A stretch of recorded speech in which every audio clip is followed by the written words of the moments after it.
पापा, बड़ी मुश्किल से मुझे इस कॉलेज में एडमिशन मिल रहा है। मैंने फॉर्म भी भर दिया है। मैं सब कुछ अच्छे से मैनेज कर लूंगा। प्लीज रोकिए मत ना पापा, जाने दीजिए ना प्लीज। खुद उठता नहीं है, एक अंडा तक उबालने नहीं आता और बोल रहा है सब कुछ मैनेज कर लूंगा। मम्मी, जाने के पहले आपसे क्रैश कोर्स ले लूंगा बस। अरुण बेटा, तो यही कॉलेज में एडमिशन ले ले। अपने नूरगढ़ में भी तो एक इंजीनियरिंग कॉलेज है। पापा, नूरगढ़ एलपी इंजीनियरिंग कॉलेज हरिद्वार, वहां एडमिशन मिल रही है मुझे। वो कॉलेज इस कॉलेज से मच बेटर है। मम्मी, उसकी रैंकिंग वे अबव है। जो भी है, मैं तुझे वहां हॉस्टल में अकेले नहीं रहने दूंगी, कह देती हूँ। हाँ मम्मी, आपके डर का कोई लॉजिक नहीं है। इस हिसाब से तो मुझे गांव से ही बाहर नहीं जाना चाहिए। ऐसा नहीं है रे, बस तू थोड़ा सा बड़ा हो जाए, उसके बाद जहां जाना है जाना। पापा, 19 साल का हो गया हूँ, अब इससे ज्यादा और क्या बड़ा हो जाऊं? और कितना भी बड़ा हो गया, आपके और मम्मी के लिए तो हमेशा बच्चा ही रहूंगा ना। पापा प्लीज, मेरा करियर, मेरा फ्यूचर इस कॉलेज से जुड़ा है। प्लीज जाने दीजिए ना। आप दोनों यूं ही डर रहे हो। जब तक ये बाहर निकलेगा नहीं तो सीखेगा कैसे? और 1 महीने में डब्बू से डब्बू बच्चे सही हो जाते हैं हॉस्टल में। और तो खैर स्मार्ट है। विक्की, मम्मी पापा देखो, हम दोनों में से अरुण हमेशा पढ़ाई में स्मार्ट रहा है। हमेशा स्कूल में फर्स्ट या सेकेंड ही आता था। और एलपी इंजीनियरिंग कॉलेज जहाँ पढ़ने जा रहा है, टॉप का कॉलेज है। आप ही मेरे सच्चे भाई हो। सच्चे भाई के बच्चे? भैया को पहले से पटा के रखा है ना? पटाया नहीं मम्मी, सिर्फ समझाया है। भैया ने सारी डिटेल्स देख ली इंटरनेट पे। हॉस्टल कैसा है, कॉलेज कैसा है, सब कुछ हो गया है। हाँ पा, कोई दिक्कत नहीं होगी। मैं खुद जाकर इसे सेटल कराऊंगा और टाइम टू टाइम खबर भी लूंगा। विकी, लेकिन अभी भी ये बच्चा है। पापा, यहाँ की बात अलग है। हम सब यहाँ हैं इसलिए प्रोटेक्टेड रहा है। जब ये हॉस्टल में अकेला रहेगा ना तो अपने आप इंडिपेंडेंट बन जाएगा। प्लीज पापा, हाँ बोल दीजिए ना प्लीज।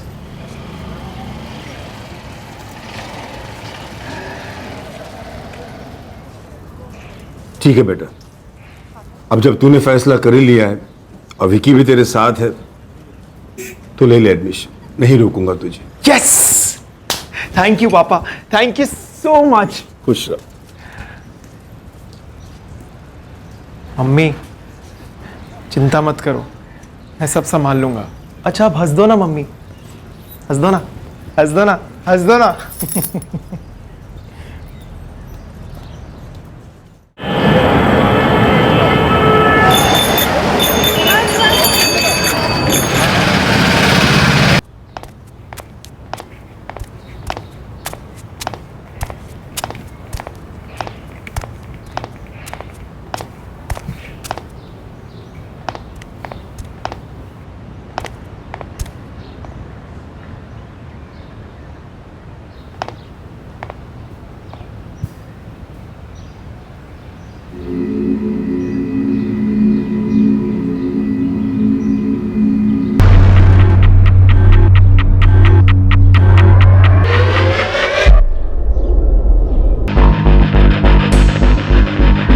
अरुण गुप्ता नाम है सर, एमबीए का स्टूडेंट था। ये घर प्रोफेसर सुजीत सोलंकी और उनकी वाइफ शमिता सोलंकी का है। उन्होंने ही सुबह रिपोर्ट किया था हमें सर। ये अरुण किराएदार था इस घर में? नहीं सर, सुजीत सोलंकी अरुण के प्रोफेसर थे। एमबीए कंप्लीट करने में उसकी हेल्प कर रहे थे, कम से कम खर्चे में। एक फैमिली फंक्शन था लखनऊ में। मेरी वाइफ शमिता के कज़न के बेटे का नामकरण था। 4 दिन पहले गए थे, आज सुबह 8:30 के आसपास लौटे हम।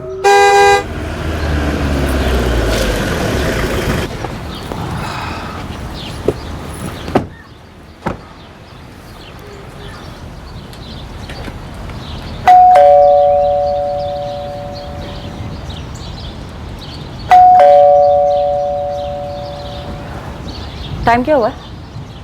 8:30 बजे। तो 8:30 बजे तक तो अरुण उठ जाता है ना।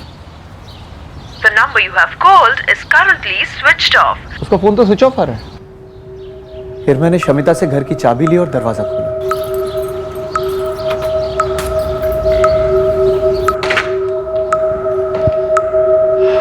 शमिता, हाँ जी। 1 कप चाय बना दोगी प्लीज? हाँ मैं बना देती हूँ। अब अरुण से भी पूछ लो, उठा दो उसको। उसका 9:30 बजे का लेक्चर है ना।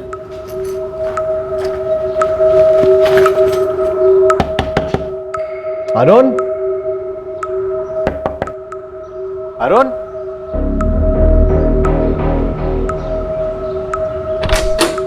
अरुण। फिर तुरंत आपको फोन किया सर। बेड के नीचे बॉडी आपको नजर नहीं आई? जी नहीं। बॉडी हमने डिस्कवर की। प्रोफेसर साहब ने कहा कि वो दोबारा कमरे में गई नहीं। ये लड़का अरुण गुप्ता कहाँ से बिलोंग करता था? नूरगढ़, जिला मेरठ। इसकी फैमिली भी वहीं रहती है? जी, घर में पेरेंट्स हैं और साथ में एक बड़ा भाई भी। आपने उन्हें इन्फॉर्म कर दिया?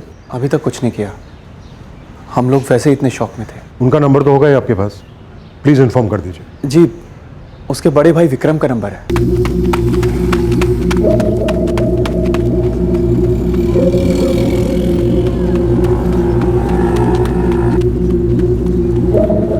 चलो बेटा, बाबूराम जी से कहना कि जब भी यहाँ से गुजरना हो तो पेमेंट कर दे, टेंशन न ले। जी मालिक। क्या बात है विकी? हरिद्वार से फोन आया था। अच्छा, अरुण का फोन था? पैसे वैसे चाहिए उसे? प्रोफेसर सुजीत का फोन आया था। क्या बात है विकी, इतना परेशान क्यों है? विकी, पापा मैंने मम्मी को भी कुछ नहीं बताया अभी तक। हरिद्वार में सब ठीक तो है ना बेटा? पापा अरुण, क्या हुआ अरुण को? सब ठीक तो है ना बेटा? तो कुछ बोलता क्यों नहीं विकी? क्या हुआ अरुण को? Brain haemorrhage. हेवी ब्लीडिंग हुई है, लेकिन मौत सफोकेशन से हुई है। गला घोंट दिया गया।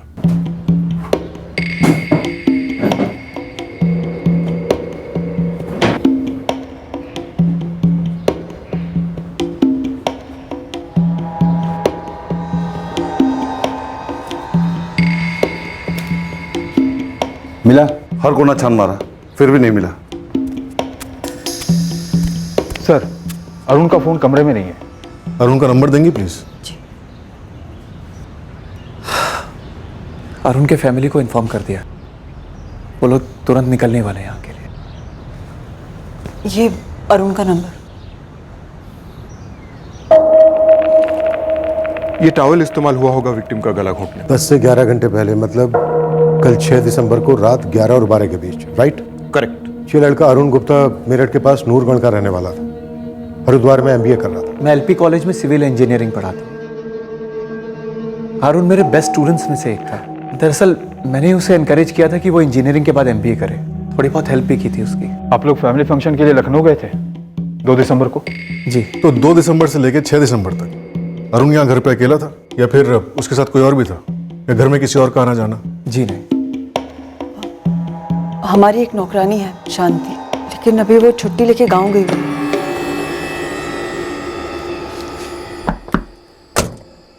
अरुण, कल सुबह हम लोग लखनऊ जा रहे हैं। जी सर, आपने बताया था। हाँ, और शांति भी 4 दिन की छुट्टी पे जा रही है, तो तुम घर में अकेले रहोगे, मैनेज कर पाओगे ना? Of course sir, no problem, मैं बाहर खा लूंगा। अरुण, ये चाय पत्ती है और ये चीनी है, और दूध सिर्फ कल तक के लिए फ्रिज में रखा है, उसके बाद तुम्हें मार्केट से लाना पड़ेगा। डोंट वरी, मैं मैनेज कर लूंगा। अच्छा, तुम्हारे पास पैसे हैं ना? जी हाँ है, आप टेंशन मत लीजिए। Thank you. भाभी, मैं निकलूं? हाँ शांति, तू जा, लेकिन 7 तारीख तक लौट आना। हम लोग भी सुबह 8:30-9 बजे तक आ जाएंगे लखनऊ से। 10:30 बज गए, अब तक तो शांति को यहाँ जाना चाहिए। मैंने उसे फोन किया था, बोली शाम तक आएगी। कहाँ रहती है? पास ही में कुंती नगर में रहती। वो जो दीवार पर लिखा है, उसके बारे में कुछ जानते हैं आप? फ्रैंकली हम दोनों को कुछ समझ में नहीं आ रहा है, वो दीवार पर जो लिखा है वो क्यों लिखा है। 4 साल से आप अरुण को जानते हैं। उसकी कोई गर्लफ्रेंड थी? सर, हुई भी होगी तो मुझे उसके बारे में नहीं पता। जब इंजीनियरिंग कर रहा था तब कहाँ रहता था? हॉस्टल में। हॉस्टल का कोई दोस्त, MBA का, इंजीनियरिंग का, मोहल्ले से किसी को जानते हैं आप? जी हाँ, कुछ लोगों को जानता हूँ। अरुण ने हम तीनों का हरिद्वार क्यों बुलाया? मैं कुछ समझी नहीं। आप लोग कुछ ढंग से बता भी नहीं रहे हो मुझे। विक्की, अरुण ठीक तो है ना? कुछ हुआ है क्या? आप लोग मुझे बता क्यों नहीं रहे हो कुछ?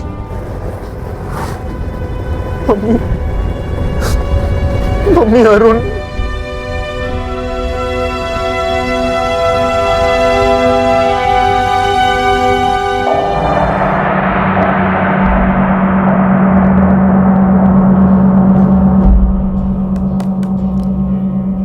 रिवेंज किलिंग का केस लगता है। पार्ट टाइम MBA और पार्ट टाइम जॉब कर रहा था ये लड़का अरुण। पेरेंट्स और बड़ा भाई ऑन द वे है सर। पोस्टमार्टम रिपोर्ट के हिसाब से मर्डर कल रात 11 और 12 के बीच हुआ। ब्लड स्ट्रीम में अल्कोहल पाई गई है और पेट में अनडाइजेस्ट खाना। और घर में जो ये सारी चीजें मिली हैं, इनके हिसाब से तो यही लगता है कि इसने किसी के साथ पिया, खाया और फिर शायद उसी ने मर्डर कर दिया होगा अरुण का। सर अरुण का फ़ोन मिसिंग है, मैंने उसके कॉल रिकॉर्ड्स मंगवाए, उसी से पता चल सकता है अरुण ने खाना कहाँ से ऑर्डर किया था। शायद डिलीवरी बॉय ने उस दूसरे शख्स को देखा हो जो उस टाइम अरुण के साथ था। पता करो। और ये जो संदेशा छोड़ा गया रेप वाला, इसके बारे में प्रोफेसर साहब और उनकी पत्नी कुछ बोले? उन्हें इस बारे में कोई भी आइडिया नहीं। उनके घर की नौकरानी शांति भी 5 दिन से छुट्टी पर थी। आज सुबह आना था उसे और अब शाम को आने वाली है। शांति से सारी डिटेल्स निकलवाओ, कौन आता था, कौन जाता था, लाइफ क्या थी अरुण की। और आसपास के पुलिस स्टेशंस में ये भी चेक करो कि अरुण के खिलाफ रेप, मोलेस्टेशन, छेड़छाड़ के कोई केस दर्ज तो नहीं है। सर केतवाल, अरुण के सभी दोस्तों से बात करो, कॉलेज, ऑफिस, सब जगह।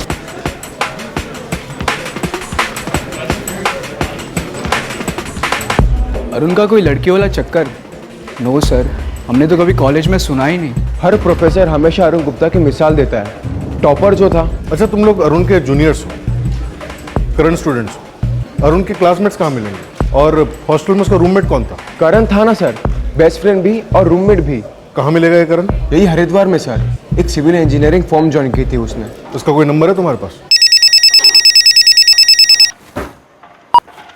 हेलो करण रावत जी मैं सब इंस्पेक्टर खेतवाल बोल रहा हूँ, रतन विहार पुलिस थाने से। जी बोलिए। अरुण गुप्ता को तुम अच्छे से जानते हो? मेरा कॉलेज का बेस्ट फ्रेंड है सर, हॉस्टल में भी मेरा रूममेट था। क्या बात है सर? अरुण अब इस दुनिया में नहीं रहा, इज डेड। क्या क्या बोल रहे हैं आप? कैसे, कब? मुझे तुमसे अरुण के बारे में बहुत ही अर्जेंट बात करनी है। तुम इस वक्त कहाँ पे हो? सर मैं इस वक्त राय वाला साइड पर हूँ। तुम जल्द से जल्द कब तक आ सकते हो? मैं अभी निकलता हूँ सर, पर आप मुझे बताएंगे ये सब कैसे हुआ और कब हुआ? नाम है अरुण गुप्ता, उम्र 23 साल। उसका फोटो भेजा है, रिकॉर्ड चेक करो। 23 साल का अरुण गुप्ता है। इसके खिलाफ कोई रेप या अटेम्प्ट टू रेप की कंप्लेन है आपके थाने में? हाँ। कोई पेंडिंग केस है? 4 साल से हरिद्वार में है। हर पेंडिंग केस, बेल केस सब चेक कर लो, कुछ भी छूटना नहीं चाहिए। इन 4 सालों में उसने अपने भविष्य की मजबूत नींव रखने में कुछ कामयाबी हासिल की थी। अरुण एक मेहनती, पढ़ाकू और गुड स्टूडेंट के नाम से जाना जाता था। उसकी मिसालें दी जाती थी। क्या अरुण के व्यक्तित्व का कोई ऐसा पहलू था जिसके बारे में किसी को पता नहीं था? अरुण जहां रह रहा था उस घर में उस रात क्या हुआ था, ये सवाल अरुण के सभी जानने वालों के मन में उठ रहा था। मैं कैसे बता सकती हूँ कौन आया था? मैं तो उस रात 1 दिसंबर को छुट्टी पर थी और उसके अगले दिन मेम साहब सुबह सुबह लखनऊ के लिए निकल गए। उस दिन के बाद मैं आज काम पर आई हूँ। छुट्टी पर जाने से पहले जब से अरुण उस घर में रह रहा है, उसके किसी दोस्त को आते हुए देखा तुमने?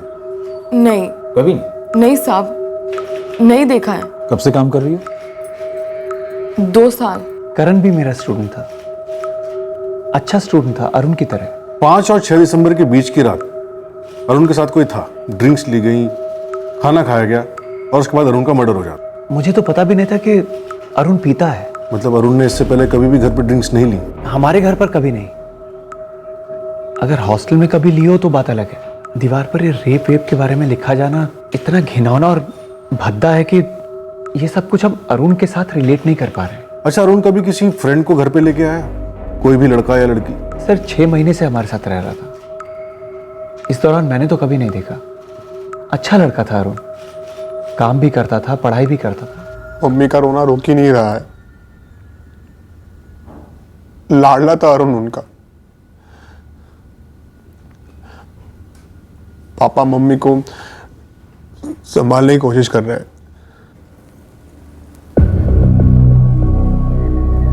सर ये नामुमकिन है। ये कोई साजिश है अरुण को बदनाम करने की। कौन बदनाम करना चाह रहा होगा अरुण को, वो भी अरुण के जाने के बाद? तुम्हें शक है किसी पर? मुझे नहीं पता सर, पर होगा उसके दोस्तों में से कोई। कौन सा दोस्त?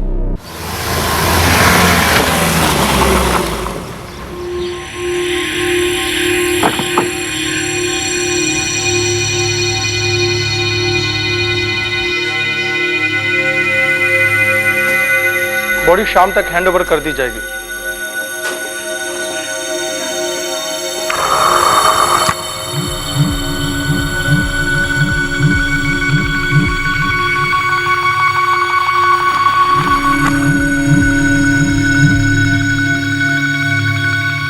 ये सब कैसे हुआ सर? हम भी वही जानने की कोशिश कर रहे हैं करण। मैंने पेपर में पढ़ा, उसके कमरे की दीवार पर जो लिखा है। तुम कुछ जानते हो उस बारे में? सर अरुण ऐसा नहीं कर सकता। नहीं मतलब आप हमें यह बताने की कोशिश कर रहे हैं कि हम अपने बच्चे को जानते नहीं थे, अब आपसे जानेंगे कि वो क्या कर सकता था और क्या नहीं। मेरा इंटेंशन आपको हर्ट करने का बिल्कुल नहीं था। मैं एक सीधा सा सवाल आपसे पूछ रहा हूं कि क्या उसका कभी गांव में कुछ हुआ था, कोई दुश्मनी? दोस्त तो उसके रहे होंगे, 12वीं तक तो वो गांव में ही था ना। गांव में कभी किसी के साथ कुछ हुआ था? प्लीज याद कीजिए। अरुण की कोई गर्लफ्रेंड नहीं थी सर। तुम्हारी कोई बहन है? नहीं सर। और सर अरुण ऐसा लड़का नहीं था जो किसी लड़की के साथ। वो किसी लड़के के साथ का तो अभी पता नहीं, लेकिन उसके साथ कोई था। अरुण के कॉल रिकॉर्ड्स अभी तक आए नहीं है, पर इतना श्योर है कि वो जो कोई भी था या थी अरुण के बहुत करीबी था। ड्रिंक्स लिए गए, खाना खाया गया और उसके बाद आराम से उसका मर्डर कर दिया गया। कौन हो सकता है वो करण? मैं तो नहीं था सर। और कौन हो सकता है मुझे इस टाइम कुछ नहीं सोच रहा सर।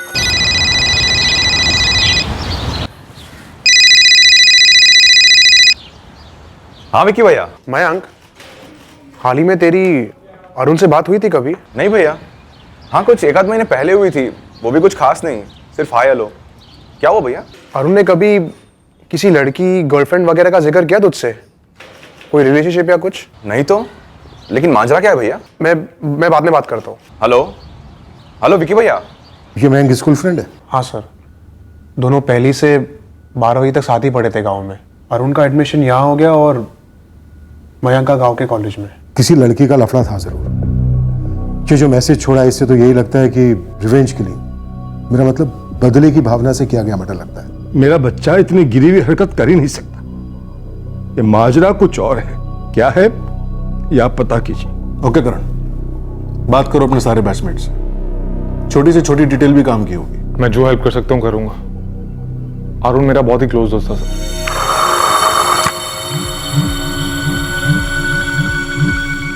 हरिद्वार के सारे पुलिस स्टेशन, नूरगढ़ स्टेशन, हर जगह के रिकॉर्ड चेक किए मैंने, पर अरुण के खिलाफ कोई कंप्लेन या केस नहीं है। ये भी तो हो सकता है कि अरुण का किसी लड़की के साथ कुछ हुआ हो और पुलिस कंप्लेंट फाइल ना हुई हो। उस लड़की ने अपने लोगों को बताया और उन्होंने अपना बदला ले लिया हो। फिर लड़की ने जिससे भी शिकायत की होगी वो अरुण के बहुत करीब का रहा होगा, क्योंकि उस रात दोनों साथ में पी रहे थे।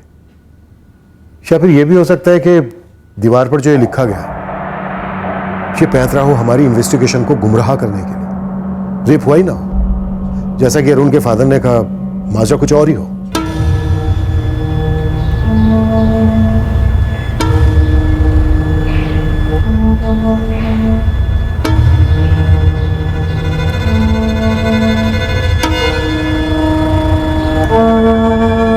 प्रोफेसर सुजीत और उनकी पत्नी शमिता दोनों बड़े दिल वाले, इतनी हेल्प कर रहे थे अरुण की, जो अरुण को अपने घर में रहने दिया, अच्छे से देखभाल की उसकी। कहीं ऐसा तो नहीं है कि इस अच्छाई में कोई खटास आ गया हो? मतलब शमिता?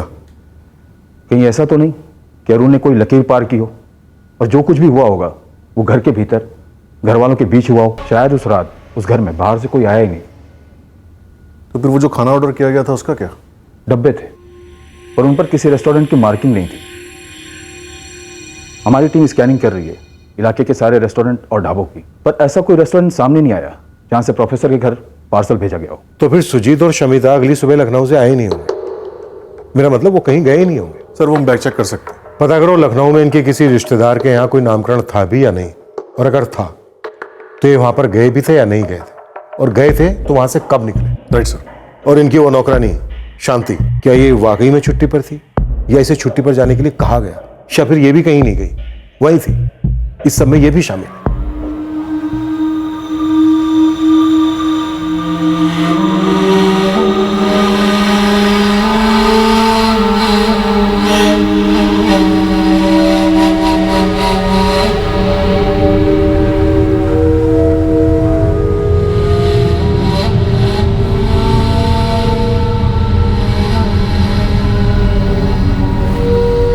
क्या क्राइम सीन की दीवार पर लिखा गया वो संदेशा वाकई में पुलिस को गुमराह करने की एक चाल थी, या पुलिस की मौजूदा लाइन ऑफ इन्वेस्टिगेशन गुमराह हो रही थी क्योंकि वो उस संदेशे को एक मिसलीड, एक चाल समझकर चल रहे थे?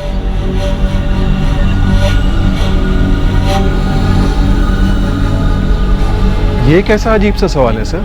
सीधा सवाल है चरण जी। आपके पड़ोस में एक 23 साल के नौजवान का भयंकर कत्ल हुआ है।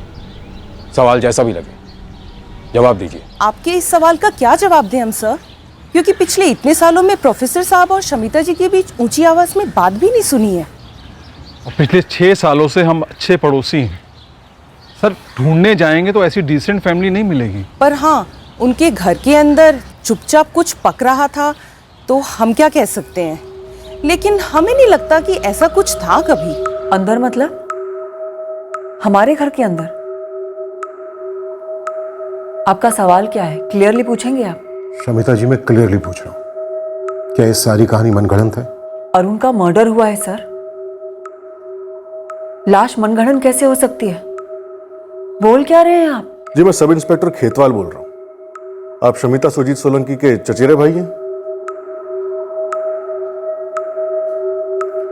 श्रीकांत जी, आप बता सकते हैं कि शमिता जी से आप आखिरी बार कब और कहां मिले थे?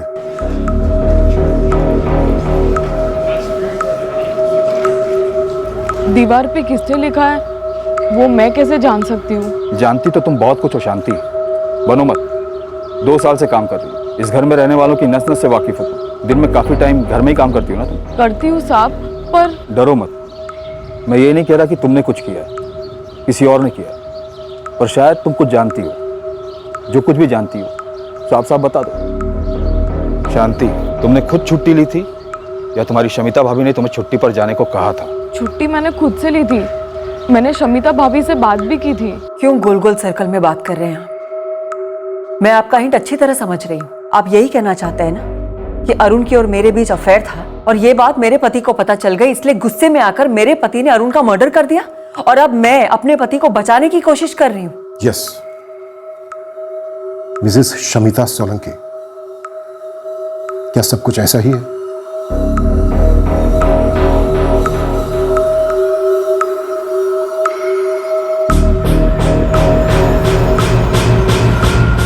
आप एक काम करिए सर, मेरे जान पहचान के लोग या कोई भी अनजान जिससे बात करनी है कराइए। पता कीजिए मेरे और मेरे पति के बारे में। मैं आपको दावे के साथ कहती हूँ कि आप जान जाएंगे कि आप बिल्कुल गलत तालाब में जाल फेंक रहे हैं। यहाँ आपको कोई भी सड़ी हुई मछली नहीं मिलने वाली है। आप कितना भद्दा, कितना शर्मनाक आरोप लगा रहे हैं सर। आप मुझे बदनाम कर रहे हैं, जबकि मैं और मेरे पति अरुण की बदनामी को मिटाने की कोशिश कर रहे हैं।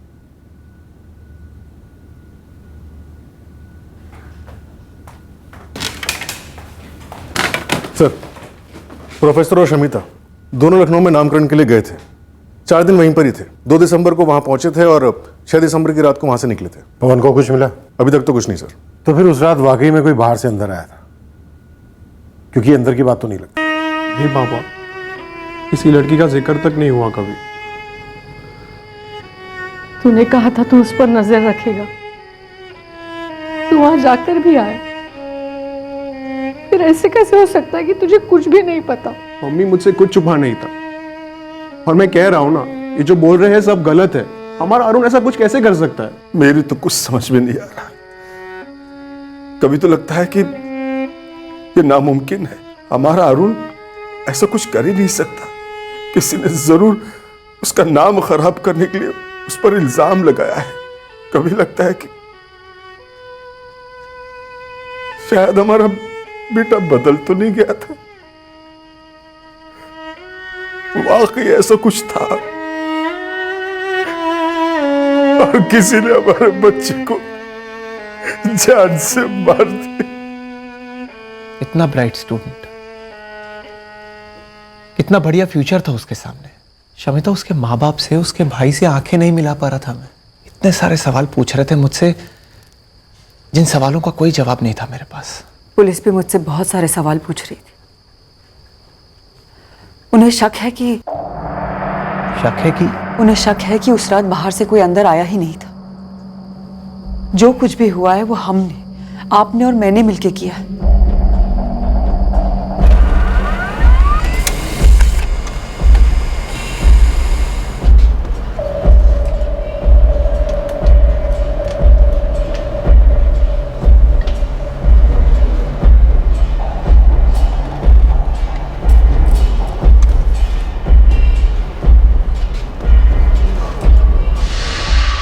सर, अरुण के दोस्त करण के फोन रिकॉर्ड्स एकदम क्लीन है।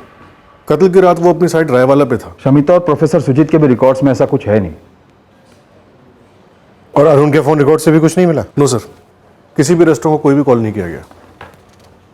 फ्रेंड्स के कॉल? 1 महीने से तो कोई नहीं। उसके पहले करण और उसके गांव का दोस्त मयंक और कुछ दोस्तों के कॉल्स थे, पर कत्ल की रात और उसके कुछ दिन पहले तक कोई कॉल्स नहीं। किसी लड़की का कॉल नहीं? कॉलेज से या फिर कहीं और से? No sir. तो फिर कौन है वो लड़की जिसके रेप के बदले में अरुण को मार डाला गया?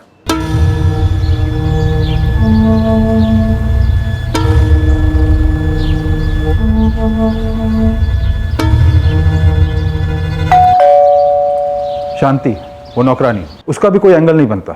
मैंने चेक किया, कॉलोनी के काफी घरों में काम करती है वो, सभी जगह से क्लीन चिट है। सर, अगर शांति और अरुण के बीच कुछ होता तो कोई ना कोई सुराग जरूर निकलता।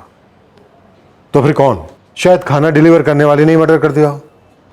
खाने के डब्बे कहां से आए थे ये अभी तक हमें पता नहीं चला। सर, अभी भी हमारी टीम स्कैन कर रही है सारे फूड जॉइंट्स, पर नो सक्सेस सर। लगता है हमारा पहला अनुमान ही सही है, खाना कहीं बाहर से आया ही नहीं। सर, अगर घर के अंदर ही अंदर कुछ हुआ हो तब भी हमारे पास कोई ठोस सबूत नहीं है जिससे हम इस शमिता और सुजीत को धर सके।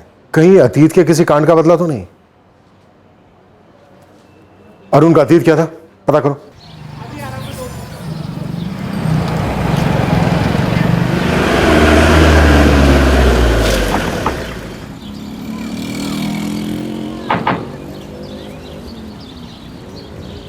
स्कूल में नहीं सर, स्कूल में ऐसा कुछ नहीं हुआ था। स्कूल में नहीं तो गांव में कुछ?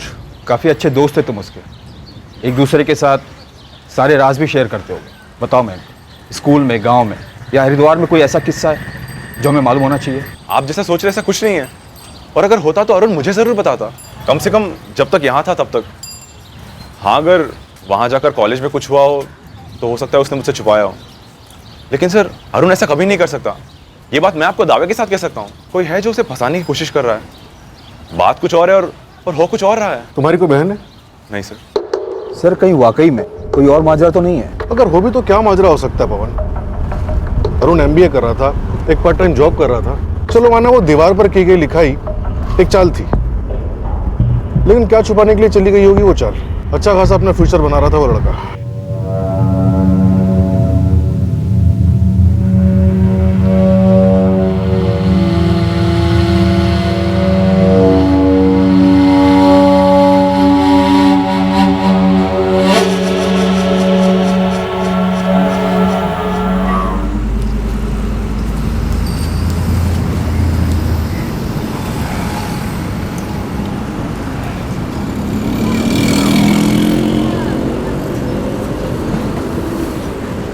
हाय। तो बताओ, ऐसी क्या बात है जो तुम मुझसे कॉलेज में नहीं कर सकते? देखा, वो कुछ फीलिंग्स हैं फीलिंग्स? मेरे दिल में तुम्हारे लिए, सोचा बोल देना चाहिए। अरुण, इतना टाइम क्यों लगा दिया बोलने में?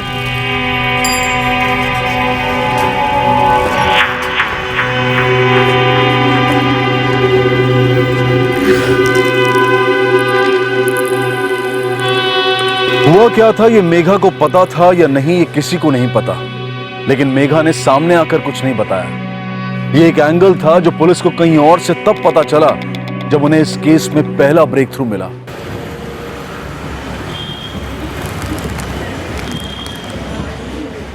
हाँ साहब, ये हमारे यहाँ का डब्बा है। ये KP मतलब कढ़ाई पनीर और ये MKD मतलब माँ की दाल। ये मेरे लिखा हुआ है, इससे पार्सल भेजने में आसानी होती है सर। ये बंदा जानते हो उसे? अरे ये तो वही लड़का है ना जिसका 4 दिन पहले मर्डर हुआ था। लड़के को पहचानते हो, ये भी जानते हो कि मर्डर हुआ है, फिर भी सामने से आया नहीं हमें बताने। ये खाना तुम्हारे यहाँ से लेता था। साहब, ये लड़का अरुण कभी फोन करके खाना नहीं मंगाता था, खुद आता था और खाना खाता था, कभी पैक करा के भी ले जाता था। 6 की रात को भी आया था? हाँ साहब। योगेश जी, 1 कढ़ाई पनीर, 1 माँ की दाल और 8 रोटियां। गर्मा गर्म रोटियां देता हूँ, बस एक 20 मिनट बैठो जरा। ठीक है, मैं वेट करता हूँ। हाँ हाँ। 8 रोटियां? कोई और भी था उसके साथ? हाँ साहब, कोई था, उसका दोस्त मालूम हो रहा था। 1 कढ़ाई पनीर, माँ की दाल, 8 रोटी पार्सल।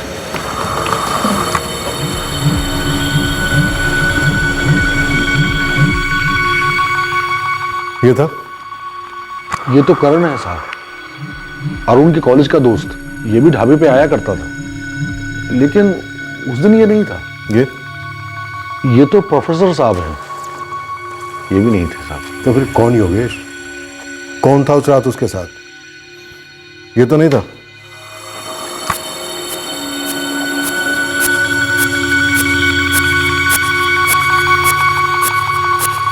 नहीं साहब, इनको भी कभी मैंने अरुण के साथ नहीं देखा। तो फिर? अब कैसे बताऊं आपको साहब कि वो कौन था, लेकिन वो जो भी लड़का था वो अरुण की उम्र के बराबर ही लग रहा था, और उस रात से पहले मैंने कभी उसे अरुण के साथ नहीं देखा।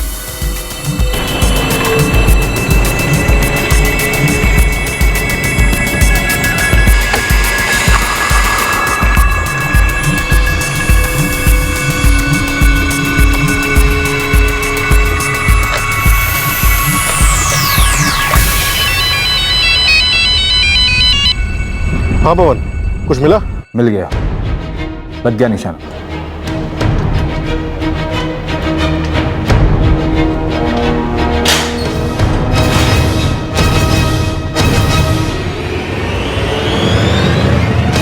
क्या हुआ सर? मुझे ऐसे यहाँ क्यों लाया गया है?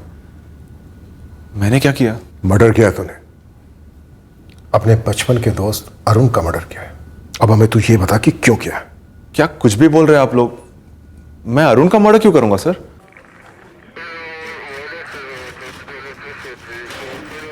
उस रात अरुण के साथ यही लड़का था, लेकिन इसका नाम अब नहीं मालूम मुझे। कोई नहीं,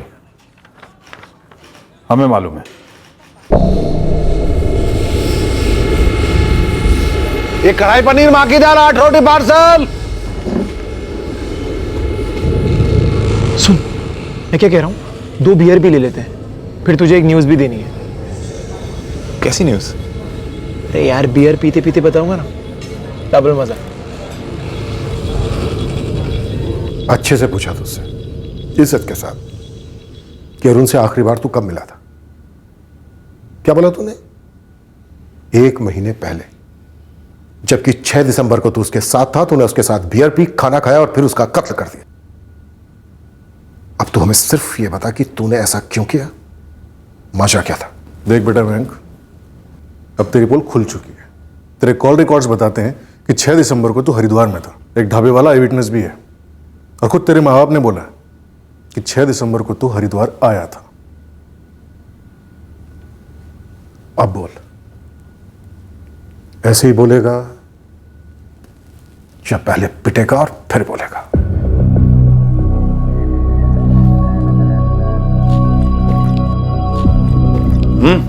चल बता, क्या बात है? तुझे याद है, तू मुझे मेघा को लेकर चिढ़ाता था?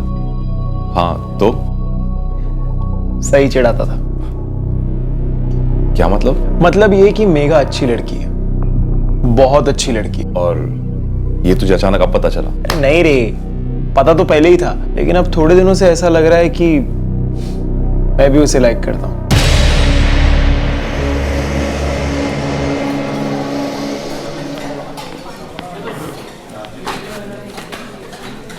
सो सॉरी यार, लाइब्रेरी में अटक गया था। कोई बात नहीं, बैठ। और बता, बाकी सब ठीक? First class. तू सुना? अरुण, अच्छा हुआ तुम मुझे यहाँ मिल गए। मुझे तुम्हारे नोट्स लौटाने थे। एंड हाँ, थैंक यू सो मच, तुम्हारे नोट्स ने तो मेरी जिंदगी बचा ली। ये लो। अरे नहीं नहीं यार, थैंक यू किस बात का? अच्छा मेघा, ये मेरा दोस्त मयंक है। मयंक, मेघा। हाय मयंक। हाय मेघा। अच्छा मेघा, बाय बाय, फिर मिलते हैं। हाँ, ठीक है, बाय। एकदम से भाई क्यों बोला? वो वेट करी थी तो उसे बैठने बोलेगा। अरे नहीं नहीं, ऐसी कोई बात नहीं। अबे हाँ, वो पैसा वाला लोग दे रही थी। पैसा वाला? अरे क्लासमेट है यार, सिर्फ फ्रेंड है। मतलब सिर्फ फ्रेंड, गर्लफ्रेंड नहीं? अरे नहीं नहीं यार, ऐसा कुछ नहीं है। साले, तू तो हमेशा से बोलते आया कि तुम दोनों सिर्फ फ्रेंड्स हो और तुम्हारे बीच ऐसा कुछ नहीं है। पिछली बार भी जब मैंने तुझे फोन किया था, तब भी मैंने तुझसे मेघा के बारे में पूछा था, और तब भी तूने मुझे यही कहा कि तुम दोनों सिर्फ फ्रेंड्स हो। अरे तब मैंने उसे प्रपोज नहीं किया था ना यार। लेकिन तूने कभी बताया नहीं तुझसे प्रपोज करने वाला है। अरे यार, तो अब बता रहा हूँ। तुझे याद है जब तूने मुझे कहा था कि वो मुझे लाइक करती है? उसके बाद मुझे ऐसा रियलाइज हुआ कि शायद मैं भी उसे लाइक करता हूँ, तो कर दिया प्रपोज। और फिर क्या, वो बोली कि इतना टाइम क्यों लगा दिया प्रपोज करने में। स्माइल किया और हाथ पकड़ा तो करंट। यार बता नहीं सकता कि क्या फीलिंग है। हम दोनों की ऐसी ट्यूनिंग है ना कि बिना कुछ बोले ही सब कुछ समझ आ जाता है। वो होता है ना टेलीपैथी की तरह, बस यही न्यूज़ थी। अरुण ने कहा था कि उसे मेघा में कोई इंटरेस्ट नहीं है, और फिर मुझे बिना बोले उसने उसे प्रपोज कर दिया, जबकि मैं वेट कर रहा था मेघा को प्रपोज करने के लिए। एक दिन मैं अरुण को मिलने उसके कॉलेज गया था, उसका वेट कर रहा था कैंटीन में, जब हाय मयंक। हाय मेघा। अरुण का वेट कर रहे हो? हाँ, वो क्लास में है। वैसे तुम भी सेम क्लास में हो ना? हाँ, लेकिन मैं ना इतनी सिंसियर नहीं हूँ, मुझे बंक करके एंजॉय करने में बड़ा मजा आता है। मतलब तुम मेरी जैसी हो। मेरी और मेघा की खूब जमी, दोस्ती हुई, हमने नंबर्स भी एक्सचेंज कर लिए। मेघा और मैं फ़ोन पर भी चैट करने लगे थे।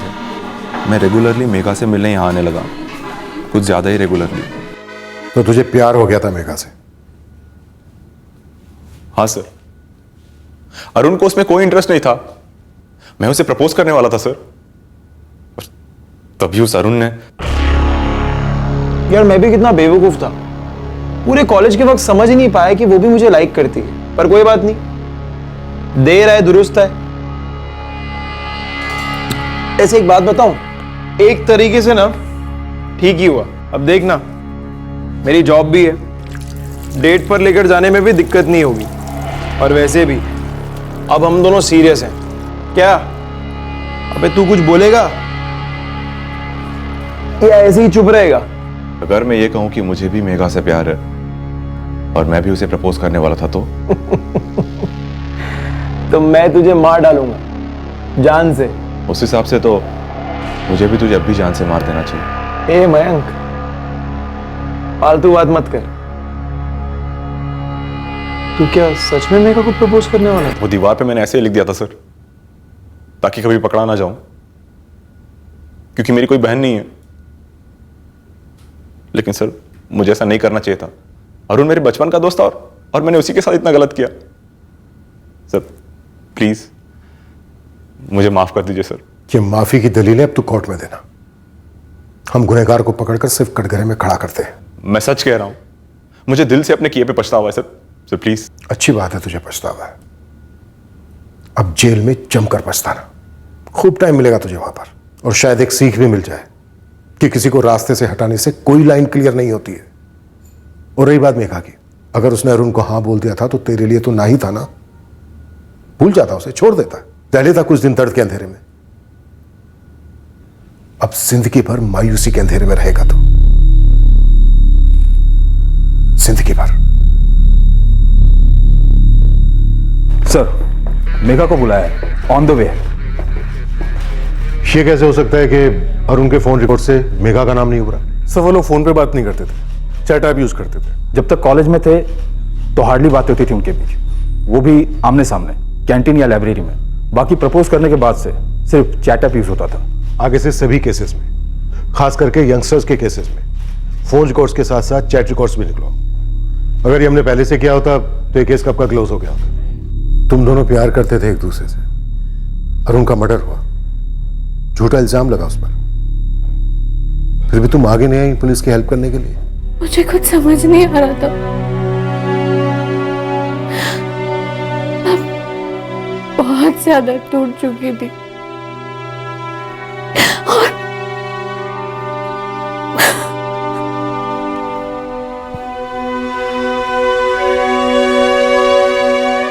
हम लोग स्टूडेंट्स को इतने सारे सब्जेक्ट्स पढ़ाते हैं, लेकिन बेसिक इंसानियत कैसे सिखाए कोई? कितना अच्छा लड़का था, कितना होनहार था, मुझे यकीन ही नहीं हो रहा है सब। और वो मयंक भी तो उसी के जैसा था, यंगस्टर, होनहार। इट्स स्ट्रेंज, अपनी फीलिंग्स को इस तरह से बॉटल अप करने का क्या मतलब? जान ही ले ली, वो भी अपने सबसे अच्छे दोस्त की। 4 साल पहले जब अरुण घर छोड़कर गया था, उसके मां बाप के दिल में घबराहट थी। आज जब वो अपने बेस्ट फ्रेंड के हाथों मारा गया है, मां बाप के दिल में सिर्फ खालीपन है, दर्दनाक खालीपन। ये कैसा गुस्सा है, ये कैसी वंचित होने की भावना है जो इंसान को ये सोचने पर मजबूर करती है कि अपने अरमानों की तृप्ति किसी की लाश पर भी जायज है। यह आक्रोश होश की सीमा क्यों पार कर जाता है, क्यों धकेलता है इंसान को कत्ल जैसे भयंकर जुर्म की तरफ। अफसोस, खेद, पश्चाताप, ये सारी भावनाएं सही मायने में गलती को सुधारने में बहुत काम आती हैं, लेकिन जुर्म गलती नहीं है। ये एक ऐसा उल्लंघन है जिसमें कानूनी सजा को भुगतना अनिवार्य है। ये इम्तिहान कंपलसरी है। मयंक पर आईपीसी की धारा 302 के तहत कत्ल के लिए और धारा 201 के तहत सबूत मिटाने के चार्जेस लगाए गए हैं।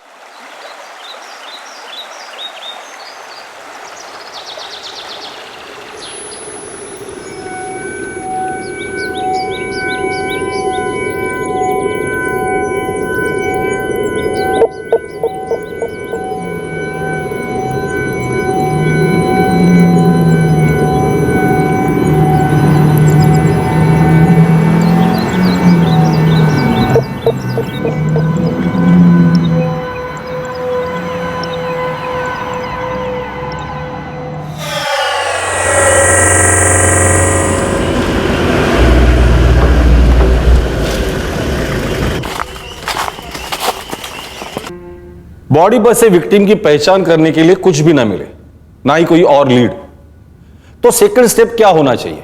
इन्वेस्टिगेशन स्टार्ट कैसे होगी? मिसिंग कंप्लेंट से और पोस्टमार्टम की रिपोर्ट से पता चल जाएगा कि विक्टिम की एज क्या थी और टाइम ऑफ डेथ क्या था। लेकिन विक्टिम की फिजिकल डिटेल से मैच करती हुई कोई भी मिसिंग कंप्लेंट इलाके में दर्ज ना हो तो मे बी क्राइम सीन को दोबारा स्कैन करना चाहिए, शायद कुछ मिल जाए। बिल्कुल सही। इस केस में हम लोगों ने भी क्राइम सीन को दोबारा से स्कैन किया, तब जाके एक सुराग हाथ लगा, पर उस सुराग ने ऐसा खुलासा किया जिसे हम ढूंढ ही नहीं रहे थे। मतलब सर?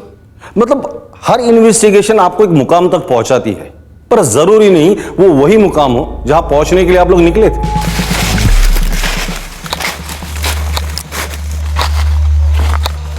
आइए सर, वो देखिए उधर। सर पे शायद किसी भारी चीज से वार किया गया।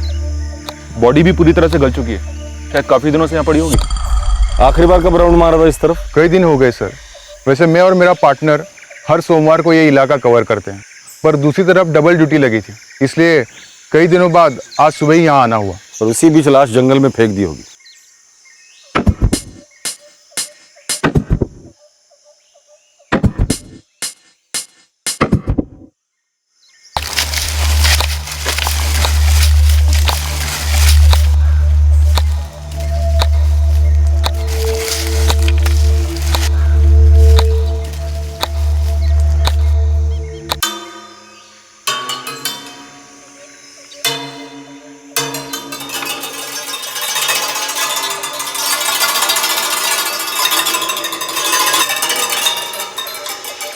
किंग हो सकता है सर कातिल या कातिलों ने विक्टिम की पहचान मिटाने के लिए उसके शरीर से कपड़े उतारे होंगे और अपने साथ ले गए होंगे, और कपड़े ले जाते समय ये बनियान या तो छूट गई या उनसे गिर गई होगी। क्या आप बता सकते कि 25 से 30 दिन पहले? ना मुश्किल है, मगर हाइट बता सकता हूँ, वो भी लगभग। ये भी तो हो सकता है कि ये बनियान विक्टिम की है ही नहीं। लोग जंगल में कई चीजें फेंकते हैं, कूड़ा कचरा न जाने क्या क्या।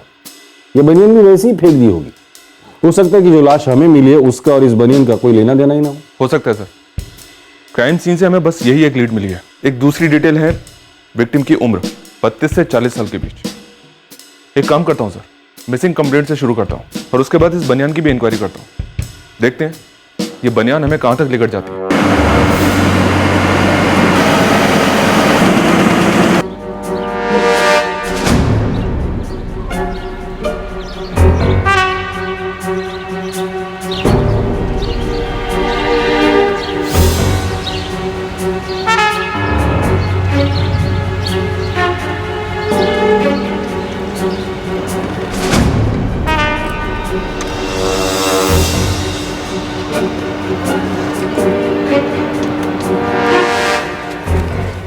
किंग, अभी तक तो कभी सुना नहीं सर। ये ब्रांड तो अपने इधर का नहीं लगता। तो फिर किधर का हो सकता है? बहुत मुश्किल है बताना, क्योंकि ये बनियान में छोटे मोटे ब्रांड भी काफ़ी चलते हैं। पर ये ब्रांड है तो सही, लेबल भी लगा हुआ है। लेकिन साहब, छोटे ब्रांड रास्ते पर भी तो बिकते हैं, ठेलों पर, वहाँ भी चेक कर लो। कोई भी मिसिंग कंप्लेंट नहीं मिली। मैंने डेट को थोड़ा पीछे करके भी चेक किया। मतलब हमें डेड बॉडी मिली 12 अक्टूबर को। पोस्टमार्टम में हमें बताया गया कि मर्डर तकरीबन 25 से 30 दिन पहले हुआ है, यानी कि 12 से 17 सितंबर के बीच। तो सर मैंने 10 सितंबर से फाइल स्कैन करनी शुरू की, लेकिन कोई भी मैचिंग मिसिंग कंप्लेंट नहीं मिली। और उन केसेस में जो लोग घर से भाग गए थे, इतने टाइम में तो वो लोग भी घर वापस आ गए। ऐसा भी तो हो सकता है कि इसकी किसी ने मिसिंग कंप्लेंट लिखवाई ना हो? अगर ऐसा है सर तो विक्टिम की पहचान करना काफी मुश्किल होगा। बनियन से कुछ लीड मिली? नहीं सर, शायद ये ब्रांड काफी छोटा ब्रांड है सर, किंग ब्रांड।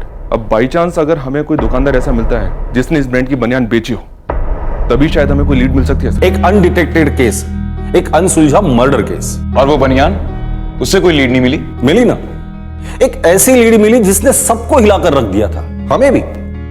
ये जो केस था ये बहुत ही रेयर और अजीब साबित हुआ। इसकी इन्वेस्टिगेशन हम एक पेचीदा जाल में लेकर गए, रिश्तों के जाल में।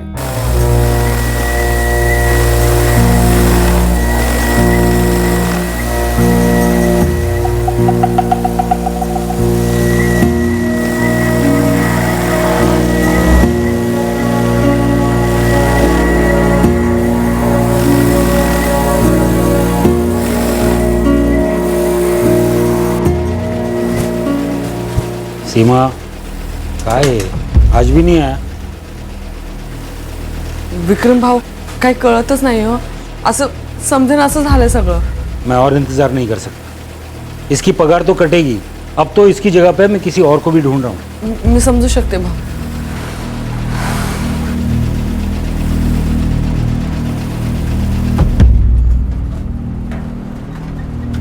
अरे भाई चलना, जल्दी करना, निकलना है, चल।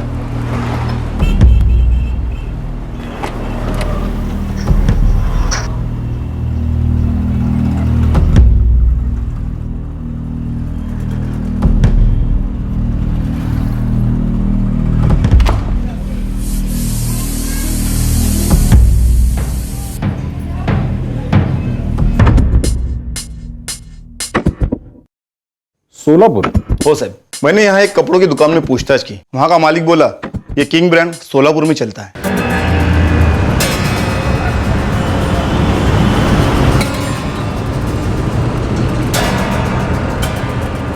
सोलापुर का लोकल ब्रांड है, बहुत ही छोटा, यवतमाल तक तो पहुँचता ही नहीं है। विक्टिम सोलापुर का हो सकता है सर। सोलापुर के सारे पुलिस स्टेशन को मिसिंग कंप्लेंट की रिक्वेस्ट भेज दो। Khadse circle police station Solapur. बोला सर यवतमाल पुलिस को एक डेड बॉडी मिली है और डिटेल यहाँ के एक मिसिंग कंप्लेंट से मैच कर रही है। डेट? 11 सितंबर। इस दत्ता शिंदे की एग्जैक्ट हाइट ना उसकी पत्नी बता सकी ना उसकी बहन, लेकिन कुछ लोगों से हमने पूछताछ की तो उन्होंने बताया कि करीबन 5 फीट 9 इंच होगी। उसकी उम्र 36 साल है। 11 सितंबर से वो लापता है और आपने कहा मर्डर 25 से 30 दिन पहले हुआ है। हो सकता है हमें जो लाश मिली वो दत्ता शिंदे की है। बॉडी की हाइट 5 फीट 10 इंच है और ये भी तो हो सकता है कि दत्ता शिंदे की हाइट बताने में बाकी के लोगों ने गलती की हो सकता है। गोखले सर, लगता है ये बनियान हमें आगे तक लेकर जाएगी। रिक्शा।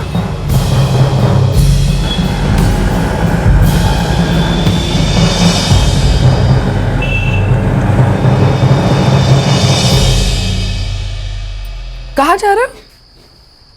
सीमा, मेरे को आने में देर हो जाएंगी, लेकिन खाना इधर ही खाऊंगा मैं।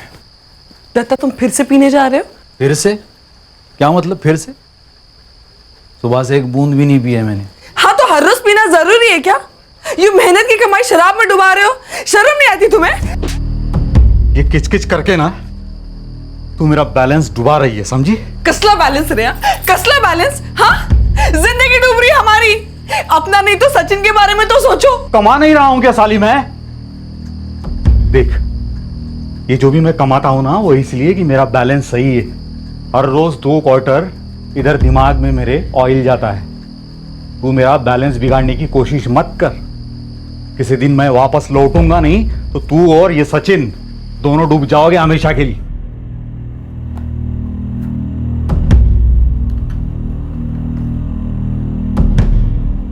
अरे तुमने कहा दत्ता शिंदे 11 सितंबर को गायब हुआ, फोटो पर भी यही लिखा है, पर कंप्लेंट तो 15 सितंबर को दर्ज हुई है। दत्ता की पत्नी सीमा और उसकी बहन सुजाता 15 सितंबर को ही आई थी। उनके पीने को लेकर बहुत झगड़े होते थे, लेकिन वो जितना भी पीते थे घर हमेशा लौटते थे, खाना खाते थे और फिर सो जाते थे।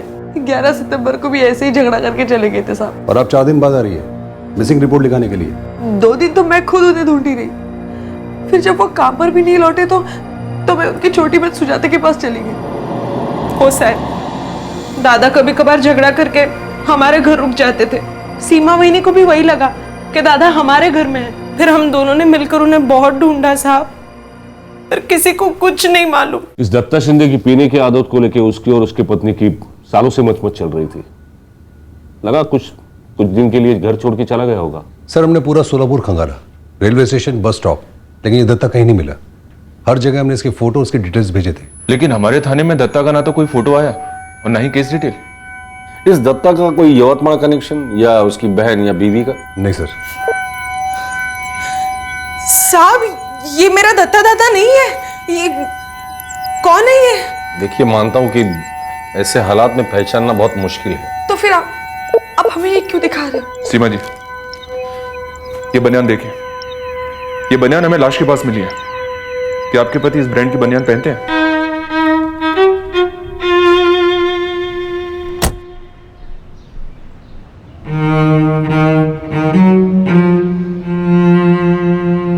दत्ता की बनियान तो घर पर है, पर मुझे मालूम नहीं कि वो किंग की है या नहीं। आप दिखा सकती है हमें?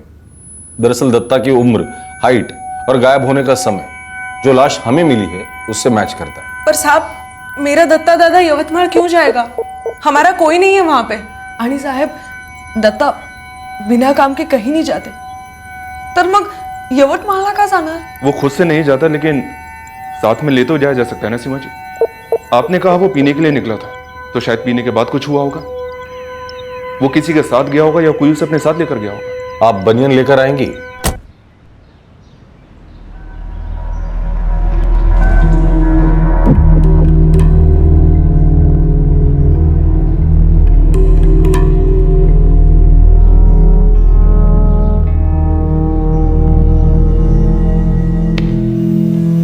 ही दत्ताची बनियान, वो फोटो मेरे दादा का नहीं है। उसको कोई क्यों मार डालेगा? उसकी किसी के साथ कोई दुश्मनी वगैरह नहीं थी साहब। दत्ता यवतमाळ पहुंच ही नहीं सकते। हम सीधे साधे गरीब कामगार लोग हैं साहब। मेहनत करके जो भी 2 पैसा जमाते थे उसे दत्ता दारू में उड़ा देते थे। और वो इतनी दूर यवतमाळ पहुंच ही नहीं सकते जहां पर हम में से कोई भी कभी भी नहीं गया साहब। सर, ये किंग ब्रांड की बनियान हमें यहाँ सोलापुर तक तो लेकर आ गई है, पर क्या ये दत्ता शिंदे वाकई में हमारा विक्टिम है? दत्ता शिंदे अभी तक घर लौटा नहीं है और हम लोग श्योर नहीं है कि वही हमारा विक्टिम है।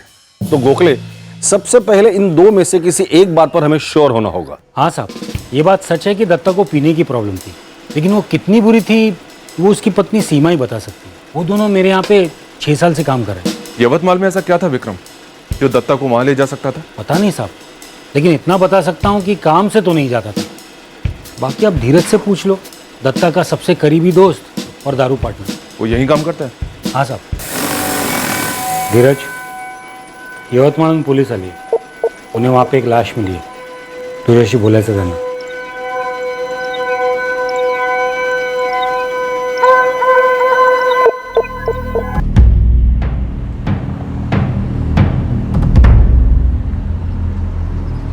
आशीष, एक पुलिस वाला आया है यवतमाल से। अच्छा, क्यों?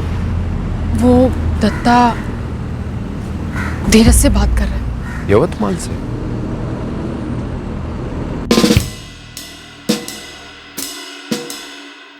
सबसे पहली बात तो ये साहब, आप जो बोल रहे हैं 11 सितंबर की रात, उस रात को दत्ता शिंदे इधर आया ही नहीं। और ये बात तीसरी दफा बोल रहा है मैं। ये दत्ता रोज आता था यहाँ पीने, लगभग रोज ही समझे।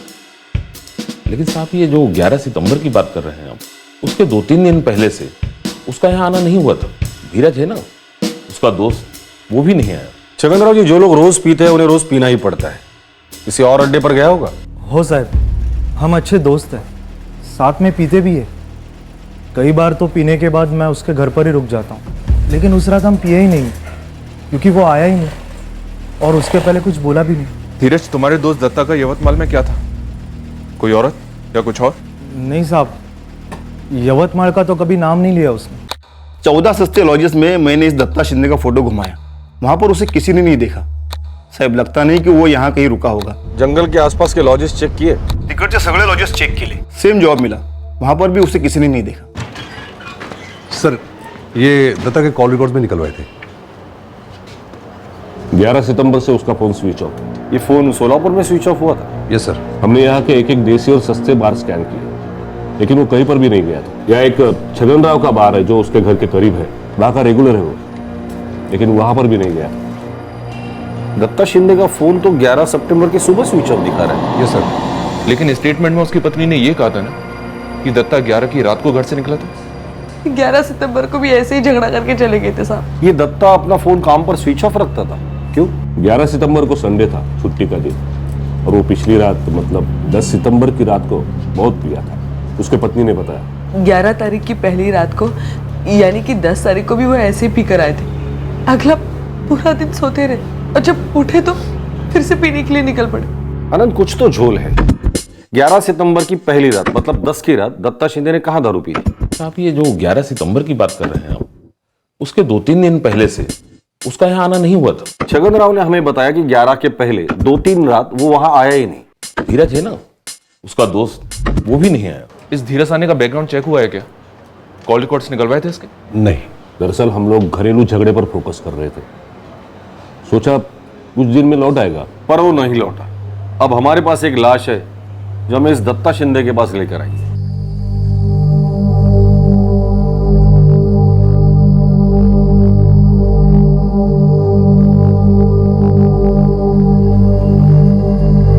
आता मला जायला पाहिजे। तुम बिल्कुल टेंशन मत लो, दादा लौट आएगा। वो लोग पुलिस लोग जो बोले ना बिल्कुल बराबर नहीं है। जो फोटो हमने देखा वो दादा हो ही नहीं सकता, शक्यच नाही।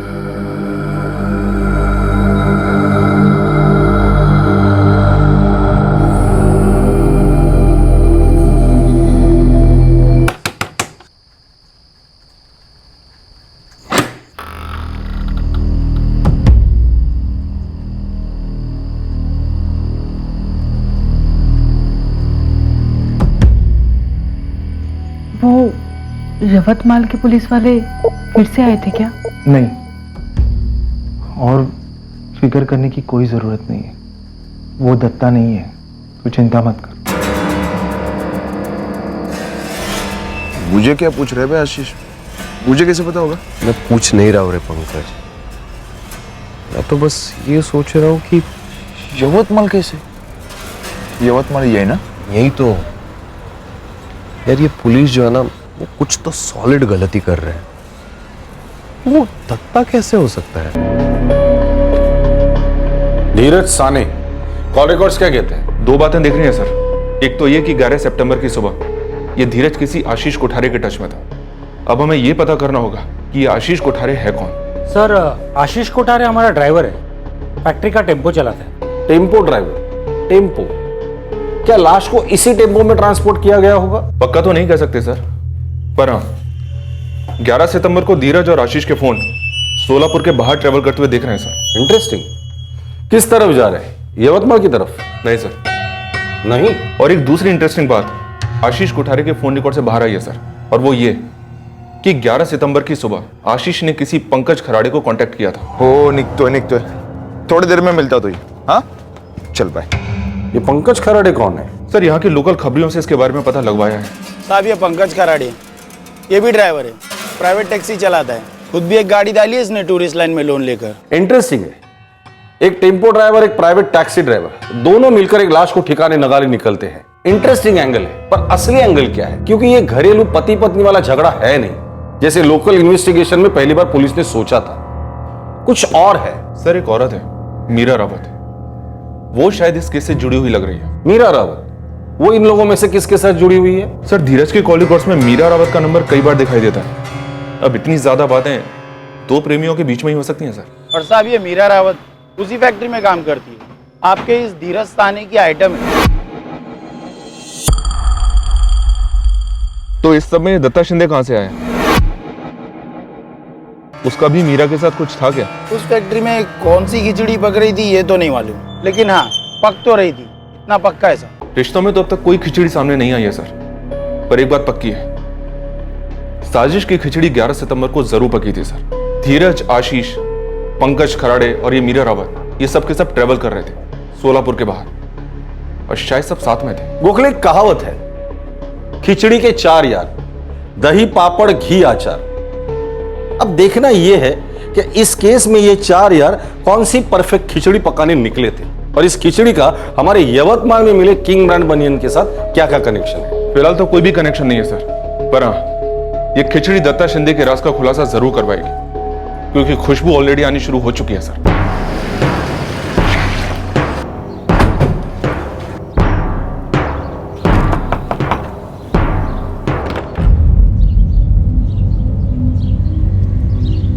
जी? 11 सितंबर की रात को तुम्हारा पति दत्ता शिंदे शराब पीने घर से निकला ही नहीं था।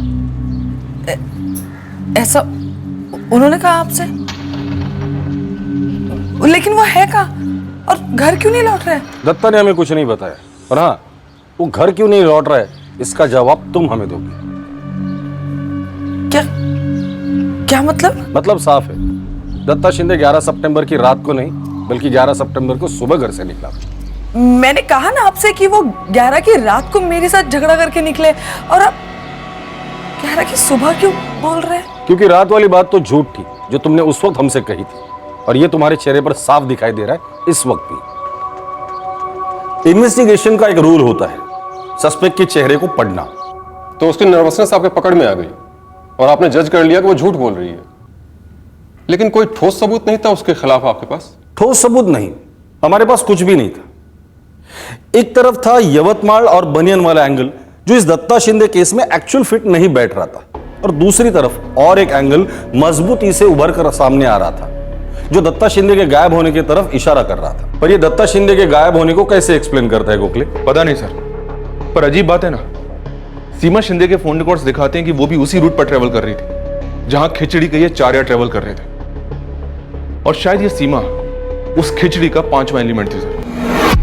धीरज, आशीष, पंकज, मीरा और सीमा, ये सब के सब एक साथ ट्रेवल कर रहे थे सर। पर वो लोग तो यवतमाल आए ही नहीं जहां में लाश मिली थी। नहीं, मैं झूठ नहीं बोल रही हूँ। तुम झूठ बोल रही हो, सरासर झूठ बोल रही हो। तुम्हारे साथ फैक्ट्री में काम करने वाला दत्ता का दोस्त धीरज, टेम्पो ड्राइवर आशीष, वर्कर मीरा रावत और कोई पंकज खराड़े और तुम सब लोग मिलकर यवतमाल गए। साथ में दत्ता भी था जिसका फोन तुम लोगों ने सोलापुर में ही स्विच ऑफ किया था, और तुम सब ने मिलकर दत्ता का कत्ल किया। नहीं, तुम सबके कॉल रिकॉर्ड्स है मेरे पास। सीमा, तुम फंस चुकी हो, इस मर्डर में तुम भी शामिल थी, और वो बनियन के ब्रांड के बारे में तुमने हमसे जानबूझकर झूठ बोला था। नहीं, मैंने वही बनियन आपको लाकर दिखाया था जो घर पर था। हो सकता है कि बनियन के बारे में हमसे सच बोला हो, पर यह भी सच है कि इस मर्डर में तुम शामिल थी। सीमा, कोई फायदा नहीं, फंस चुकी हो तुम। और वैसे भी वो मीरा ने हमें सब कुछ सच बता दिया है, बस हम तुम्हारे मुंह से सुनना चाहते हैं।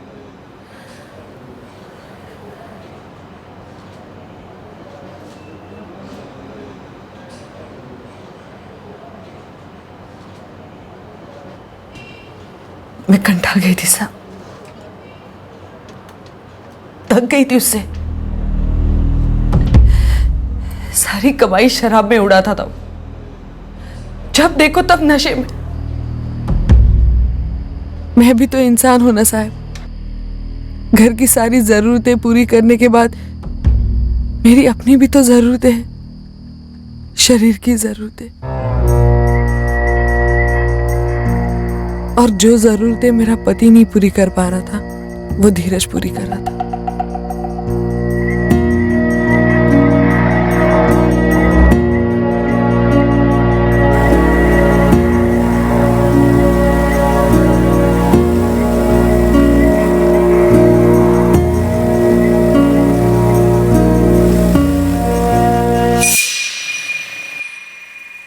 हम दत्ता और सारी दुनिया की नजरों से छुपकर मिलते थे।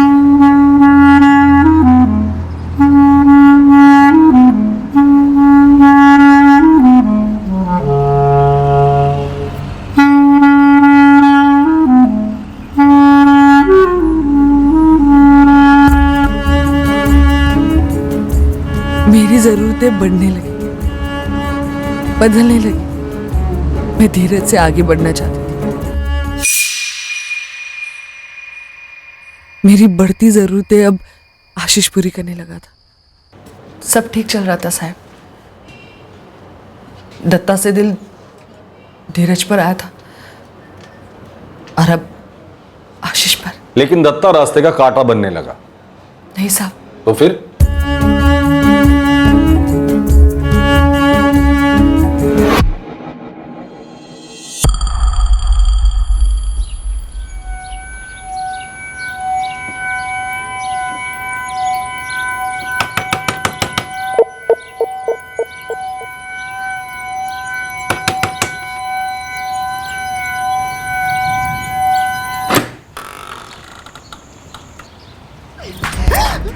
कसला धोखा रे?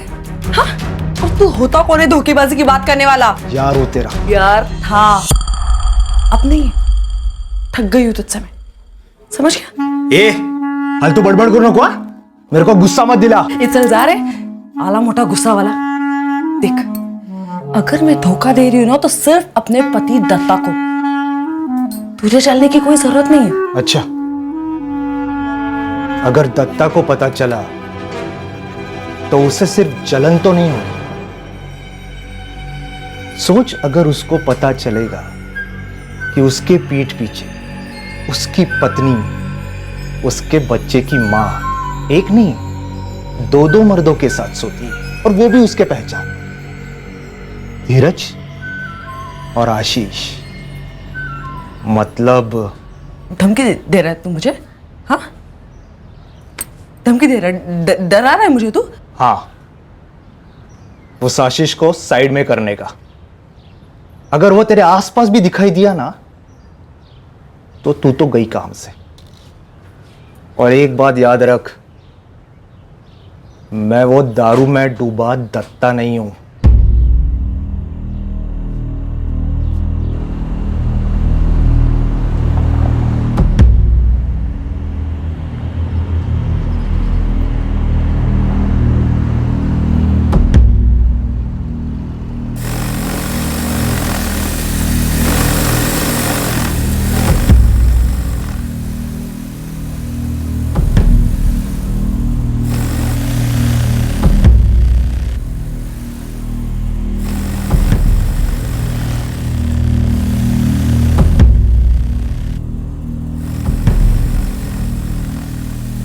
मुझे सिर्फ आशीष चाहिए था, लेकिन धीरज की धमकी मेरे सर पर मंडरा रही थी। मैंने तब तरकीब निकाली और मीरा को भिड़ाने का सोच लिया। मीरा? मैं समझा नहीं। वही मेरा बदन और वही मेरा बिस्तर। कंटाल गया होगा ना तू? तो मीरा कहां से आई बीच में? तलाक हो गया उसका, और दुनिया के सारे मर्द उसको नोचने पर तुले, लेकिन उसकी जिंदगी में एक भी ढंग का मर्द नहीं है। ए, तू क्या बोलना चाहती है? उसको अपनी जिंदगी में एक मर्द चाहिए, हर चीज के लिए। और तुझ जैसा मर्द तो ढूंढने से भी नहीं मिलेगा। तो बोल, तेरी बात चला दूं उसके साथ? सोच ले, तुम दोनों का फायदा है। तुझे भी एक नई औरत का मजा मिलेगा और उसे भी संभालने वाले का सुकून।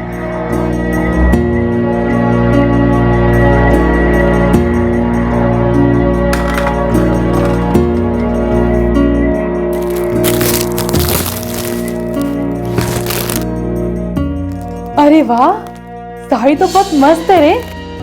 मीरा,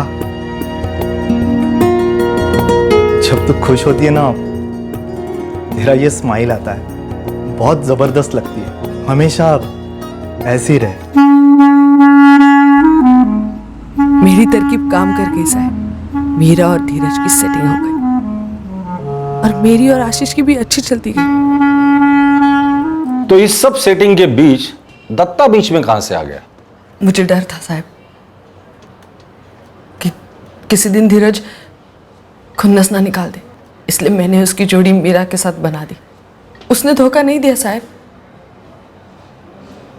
पता नहीं वो कौन था जिसने दत्ता के कान भरे।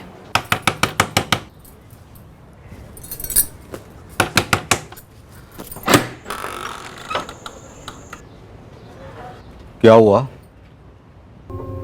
चौंक गई कि ये आदमी अचानक कहां से आ गया?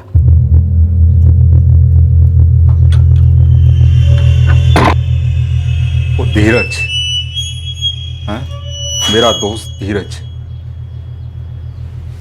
ये पीठ के पीछे, और वो आशीष, हैं?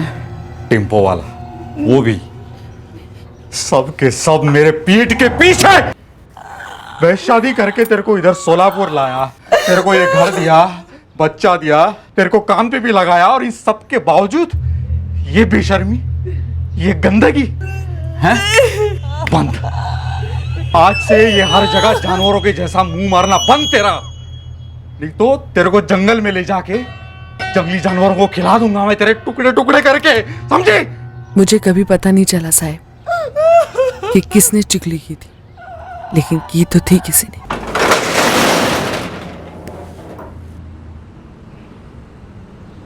देख धीरज, तेरा और मीरा का ठीक चल रहा है, पर माझी तो वाट लगली है। किसकी कसम खाकर बोलूं? मैंने कुछ नहीं बोला उसको। मुझे पागल कुत्ते ने काटा है जो मैं कुछ बताऊंगी दत्ता को। तू मुझ पे शक कर रही हो सीमा? मुझ पे? दत्ता मुझे भी खुन्नस देता है आजकल, पहले जैसे बात नहीं करता है वो। यार देखो, मैं बोल रहा हूँ ना, हम लोगों में से कोई भी नहीं है, वो बाहर का आदमी है जिसने उसके दिमाग में ये सब जहर भर दिया है। हो सकता है उसे शक हुआ हो और उसने इसीलिए गलत सोच लिया हो। वो जो भी हो, लेकिन उसने मुझे मार डालने की धमकी दी है, पता है तुम्हें? देखो, इसका एक ही तोड़ है। देख धीरज, तेरा वो बहुत पुराना दोस्त है, उसके साथ खंबा लेके बैठ जा और उसको समझा कि ऐसा वैसा कुछ नहीं है, किसी आदमी ने उसके दिमाग में ये सब कचरा भर दिया। समझा उसको कि सीमा वहीनी एक सती सावित्री से कम नहीं है। उससे वो मान जाएगा? इतना भी लल्लू नहीं है वो। बिल्कुल भी नहीं। वो मुझ पर नजर रख रहा, और जब वो नहीं होता है तो कोई और है जो मुझ पर नजर रख रहा है, तो पटाने वटाने का तो सवाल ही पैदा नहीं होता। देखो, पटा तो ठीक है, और अगर नहीं पटा तो हमें अगला कदम उठाना पड़ेगा। अगला कदम मतलब क्या है? मतलब आखिरी कदम, दत्ता खत्म, उसका मर्डर करना पड़ेगा और किसी दूर के जंगल में जाके उसकी लाश फेंकनी पड़ेगी। अरे जंगली जानवर खा जाएंगे, और अगर नहीं भी खाया ना तो भी उसकी लाश को कोई नहीं पहचान पाएगा कि वो दत्ता है, और यहां सोलापुर का है वो। आई शपथ दत्ता, किसी ने ना तेरा दिमाग फिरा दिया है। अरे सीमा वहीनी है मेरी। तूने ये बात सुन के भी कैसे ली रे, जिसने भी ये गंदी बात बोली है? मैं और वहीनी? ये सब बकवास है। तू झूठ बोल रहा है धीरज। अरे जब सीमा वहीनी मेरे सामने बैठकर रोते हुए ये सब बोल रही थी ना, मेरे को ना ऐसा लगा ना कि तेरे कान के नीचे एक बजा दो। तेरे को पता है ना मेरा और मीरा का चल रहा है। अरे हम दोनों शादी करने वाले हैं। क्या तू उस मीरा के साथ? और नहीं तो क्या। और ऊपर से तूने वहीनी को उस टेम्पो ड्राइवर आशीष के साथ जोड़ दिया।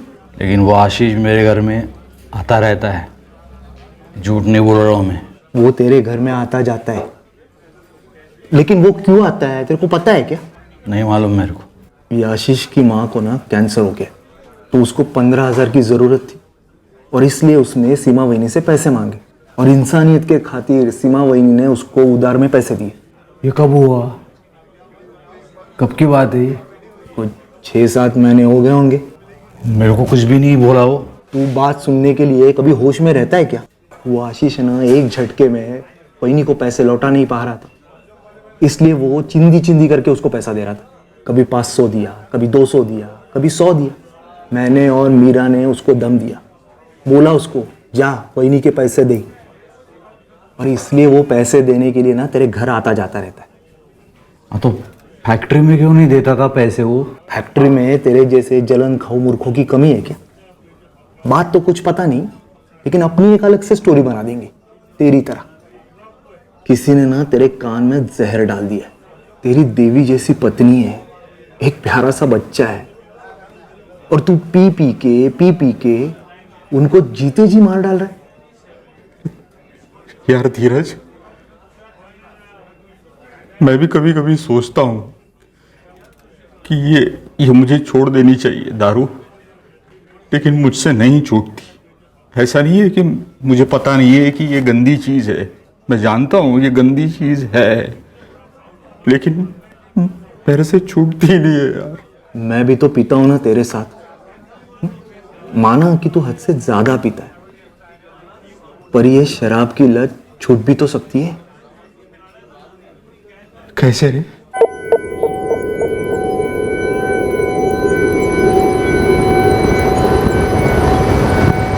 हम एक बाबा को मिलने के बहाने निकले। मतलब धीरज ने दत्ता को मना लिया था कि वो बाबा उसकी दारू छुड़ा देगा। हम सब दत्ता के साथ गए ताकि उसे लगे कि हम सब उसका भला चाहते। दत्ता,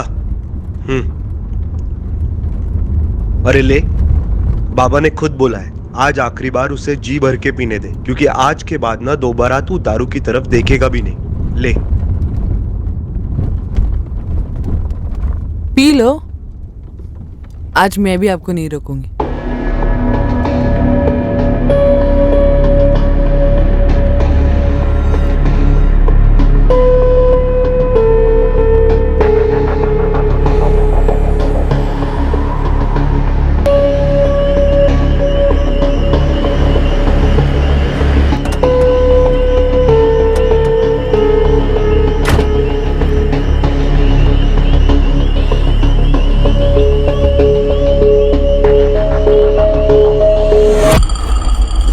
पहुंच गए क्या हम? बाबा कुछ है? बाबा मेरे को दिखाई क्यों नहीं दे रहे? आश्रम कहाँ है उनका? ए धीरज, सीमा कुछ है? और मीरा कहाँ है? वो पीछे से आ रहे। तू चल मेरे साथ। पहले ना हम दोनों मिलेंगे बाबा से। ये बाबा इधर ही है, जंगल के अंदर। हम सब ने मिलकर दत्ता को मार डाला ताकि मेरा और आशीष का आराम से चलता रहे। एक बात बताओ सीमा, दत्ता की लाश को यवतमाल के राजपुर जंगल में फेंका था क्या? जी नहीं। तो मध्य प्रदेश में कहीं फेंका था क्या? क्योंकि तुम सबके फोन की आखिरी लोकेशन मध्य प्रदेश में खंडवा के आसपास दिख रही है। नहीं साहब, हमने दत्ता को नागपुर के पास रामटेक जंगल में मार डाला। सुनो, मैंने दत्ता को मना लिया है। इस रविवार को हम बाबा से मिलने जाएंगे। First class. आशीष, हम दत्ता को यहाँ सोलापुर में नहीं मार सकते और ना ही उसे इस तेरे टेम्पो में लेके जा सकते, तो हमें एक ढंग की भाड़े की गाड़ी लगेगी। देखो वो सब मेरे ऊपर छोड़ दो। मेरा एक दोस्त है जिसकी खुद की गाड़ी है और वो आदमी भी भरोसे वाला है। पंकज ना? शायला, तुझे पंकज के बारे में कैसे पता? मुझे कैसे मालूम? मतलब क्या तूने ही तो मुझे बताया था उसके बारे में। मैंने कब बोला? अरे उस दिन नहीं क्या तूने मुझे उसके बारे में बताया? क्या बात कर रहा है? एक बात याद रखना पंकज, आशीष को हमारे बारे में कुछ भी पता नहीं चलना चाहिए। तुमसे ज्यादा मुझे फिक्र इस बात की। आशीष मेरा बचपन का दोस्त है, तो तुम भी अपना मुंह बंद रखना। ऐसा हो ही नहीं सकता कि मैं तुझे पंकज के बारे में बताऊं। तो मुझे क्या सपना आया था कि पंकज नाम का तेरा कोई बचपन का दोस्त है जो किसी ट्रैवल वाले की टैक्सी चलाता है? तूने ही तो बताया था मुझे। क्या हो गया तेरी याददाश्त को आशीष? अरे छोड़ दो यार, अपने प्लान पे ध्यान दो। दत्ता को कहाँ खत्म करना है उसके बारे में सोचते, और फिर उसे कहाँ ठिकाने लगाना है ये भी सोचना है।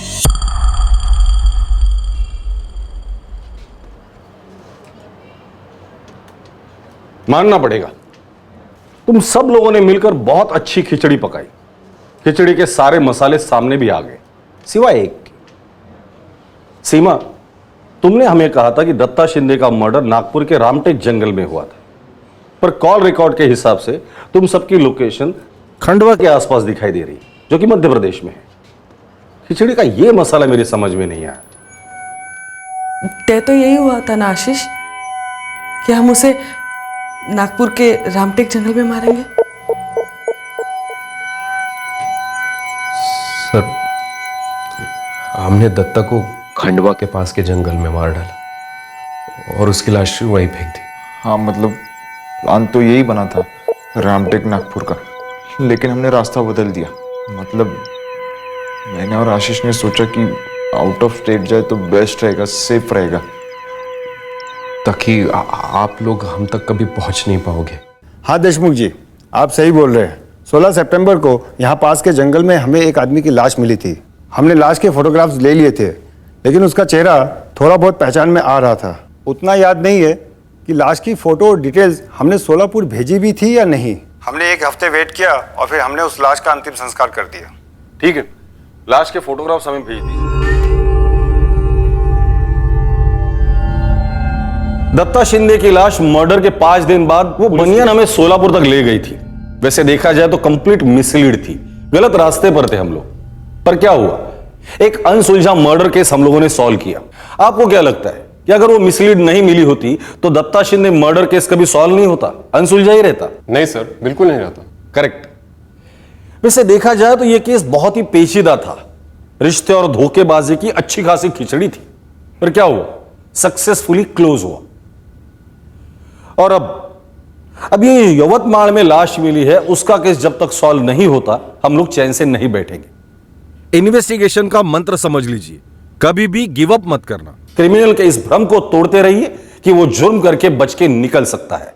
दत्ता शिंदे की पत्नी सीमा शिंदे, धीरज साने, मीरा रावत, आशीष कोठारे और पंकज खरड़े को आईपीसी की धारा 302 के तहत हत्या के लिए, धारा 201 के तहत सबूत मिटाने के लिए और धारा 34 के तहत कॉमन इंटेंशन के लिए गिरफ्तार किया गया है। सभी आरोपी इस वक्त जुडिशियल कस्टडी में हैं और ट्रायल का इंतजार कर रहे हैं। फिर मुलाकात होगी अगले एपिसोड में एक और चौंका देने वाले केस के साथ। इस तरह के और भी एपिसोड देखने के लिए हमारे चैनल को सब्सक्राइब करें और बेल आइकन दबाना ना भूलें।